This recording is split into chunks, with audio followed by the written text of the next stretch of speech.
hearing this theme in everything you're saying. In your experiences in the United States, you were talking about, not feeling like there were people in your corner. In Russia, you talked about the isolation, how great it was to have people coming over and being with you. And now I'm hearing you in Australia, you're saying the great thing is I'm back playing in front of my family and friends.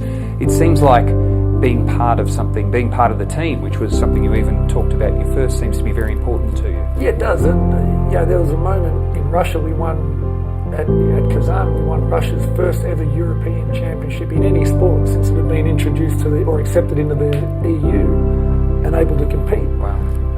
Which was huge for the town. Yeah. And we finished the game. We went out and had our party. And it was a Wednesday night game. We didn't have a game that Russians weekend. are famous for their parties too. Yeah, they are. Yes. And I got home at whatever crazy hour in the morning and looked around the apartment. I was by myself and who do I tell? Yes. No one even knew. And that was a bit of a moment where I thought, wouldn't it be great to be able to share that with some people and celebrate with them, or even have slightly better relationships with your teammates that at least spoke English. So that was a moment I always remember. But yeah, look, coming back to the Tigers and being able to tie together the great experience I'd had at the Magic, what I'd learned and seen in the NBA, how I probably felt I was able to operate without my support crew around me in Russia, and tie that back into the player I hope to become. Probably put me in a position where I was able to then think about a leadership role, and was offered the captaincy of the Melbourne Tigers, which I didn't want because I never saw myself or aspired to be a leader. But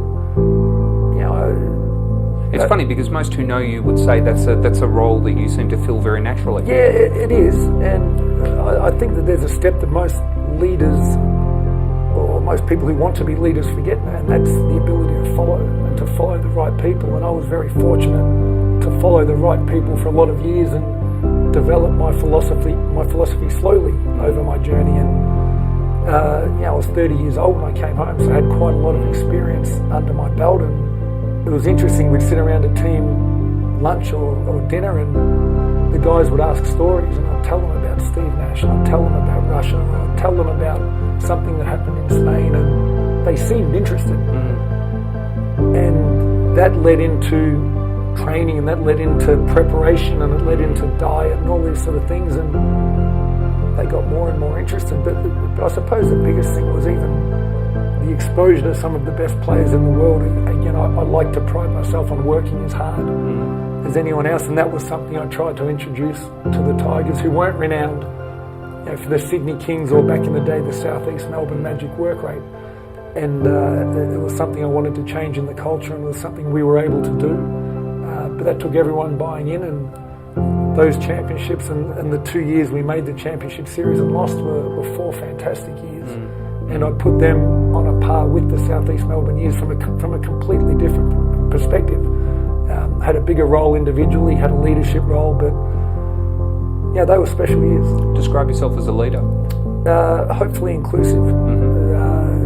You talked about leading, list following first. I think you said following first as a... Being strong in what you believe in, being strong in philosophy, but understanding people. I think leadership's more personality driven than skill driven.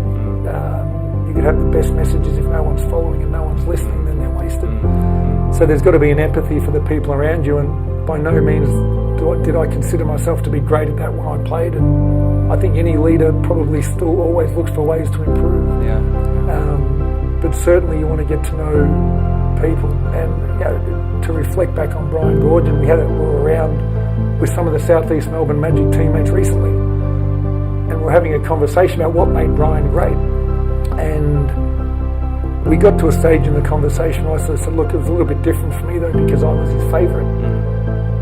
And then Andrew Parkinson said, no, I was his favourite. And Sam McKinnon said, no, I was his favourite. And we went around the team and everyone thought they were his favourite. And we looked around and said, how do you do that? Yeah. But he just created this relationship with every player away from basketball, where when it then came back to basketball and he asked us to do something we'd never been able to do before, or to go to a level we'd never been, we'd do it for him.